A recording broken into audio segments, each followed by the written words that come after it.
all I'm saying is, hey mom, I'm just calling to say, how are you? Are you having a good day today? Again, I get the silence on the phone. And again, I got to say a prayer, hoping I didn't just give her a heart attack. Because this is me, the man that, the only time I ever picked up the phone in my addiction would say, hey mom, I need some money. Or hey mom, I got to go pay off some magical court fines. Or hey mom, I got to go pay my rent. Well, my mother must have thought I was living in some really expensive neighborhood because I was calling for rent an awful lot. She must have thought I was living in like Lakewood Ranch or some high-end condo or something. But now, it's a simple phone call. Hi mom, how are you? Are you having a good day? That's good. That's all I want to know. Hang up the phone.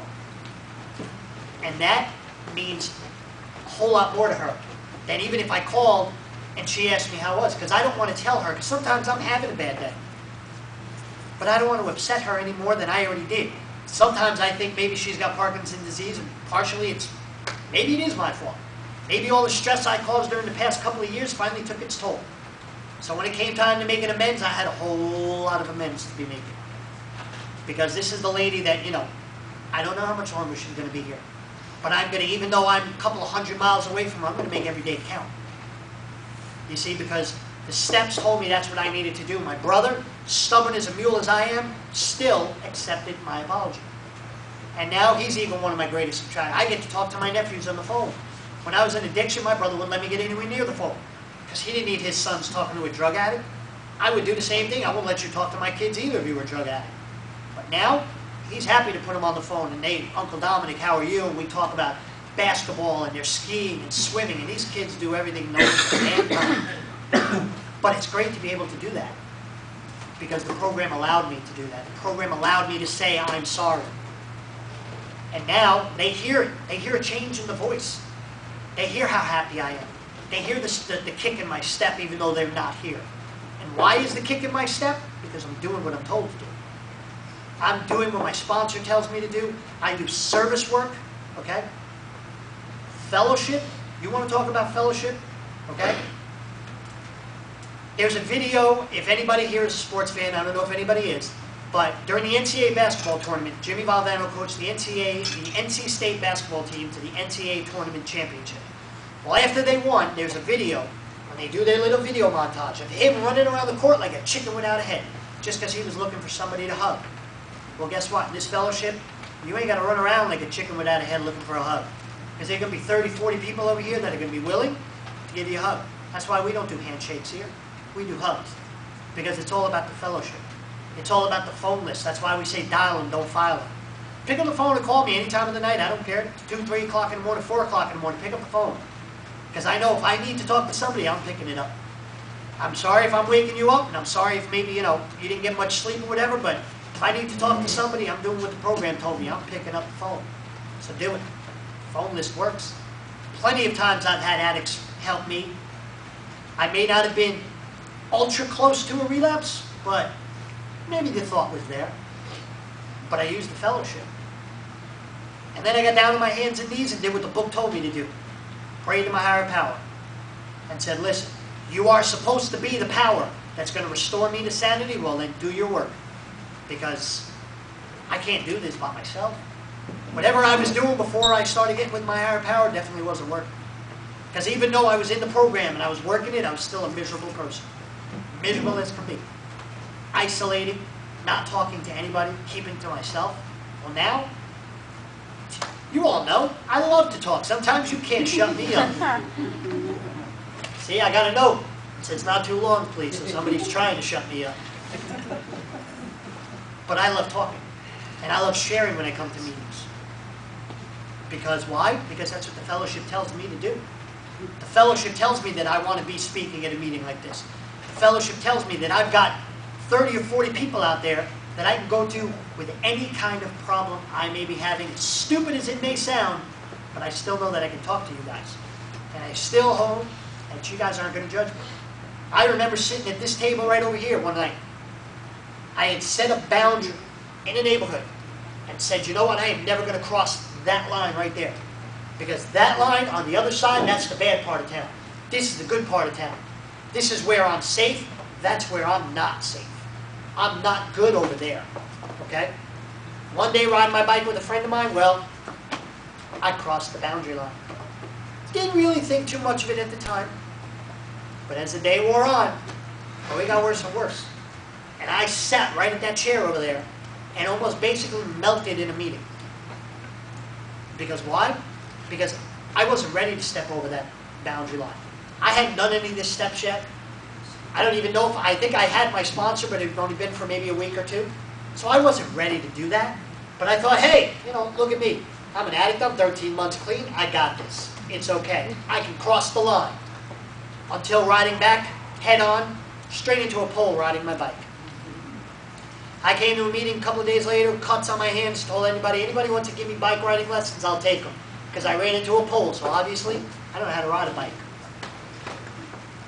But the fellowship lifted me up.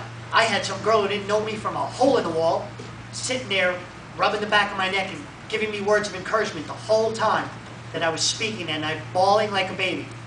And I'm not ashamed to say that either. Because why? Because that's just it. That's just me. I'm an emotional person. I wear my heart on my sleeve. So I sat there and I cried.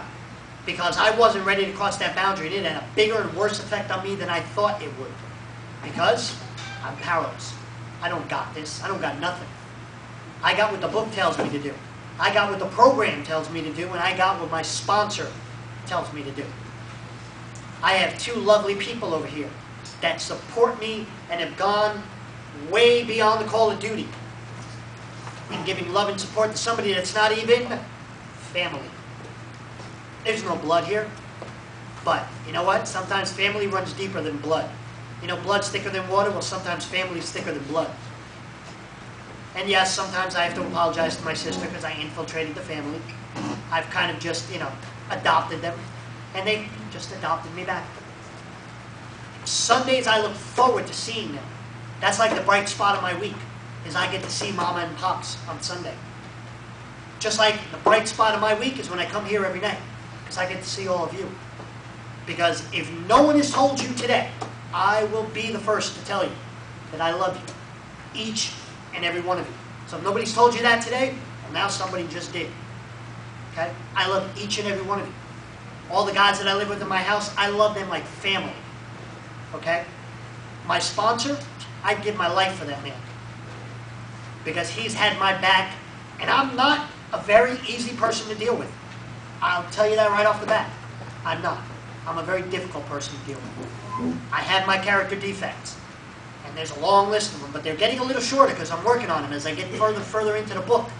Because that's what the program tells me I got to do. Because I have to get right with me.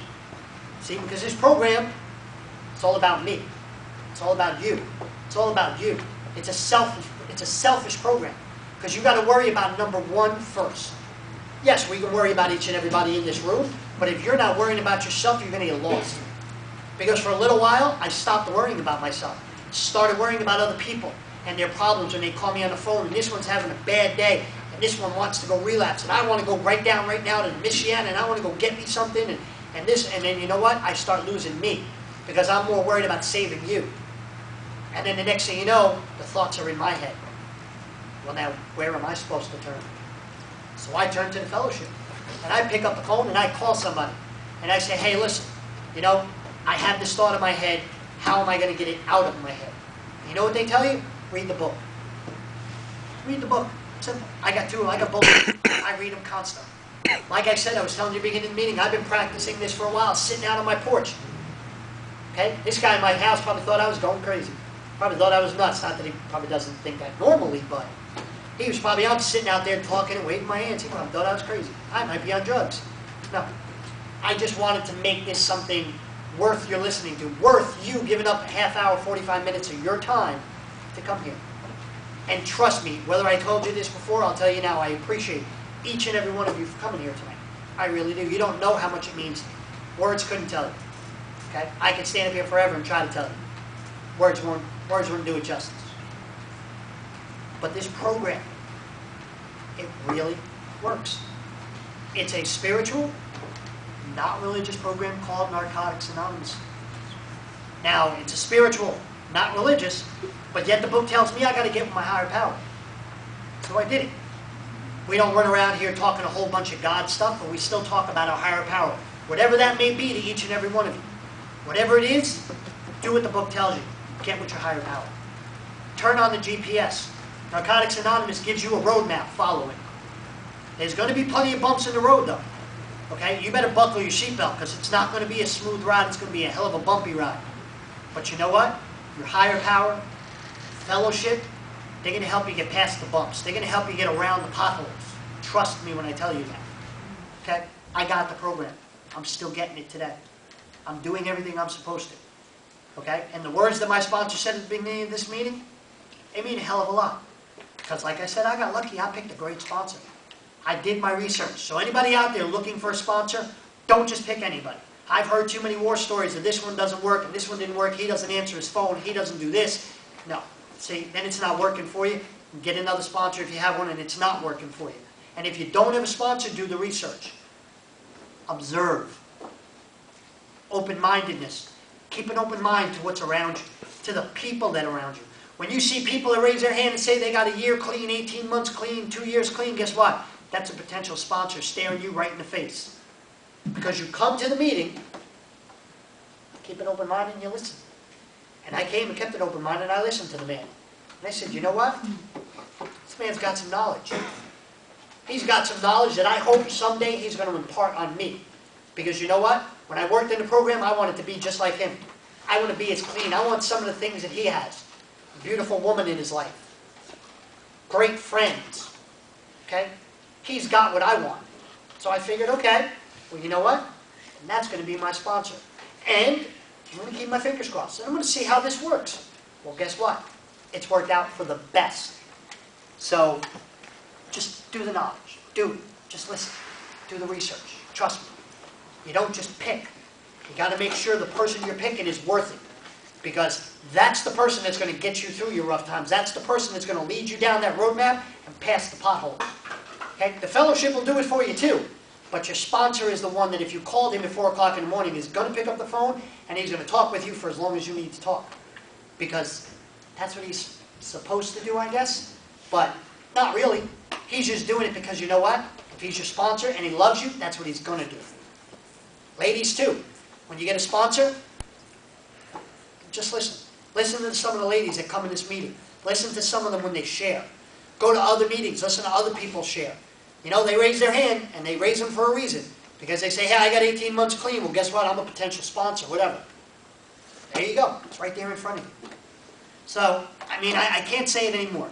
The program works. If you work it. If you do what you're supposed to do. Read the book. Follow the steps.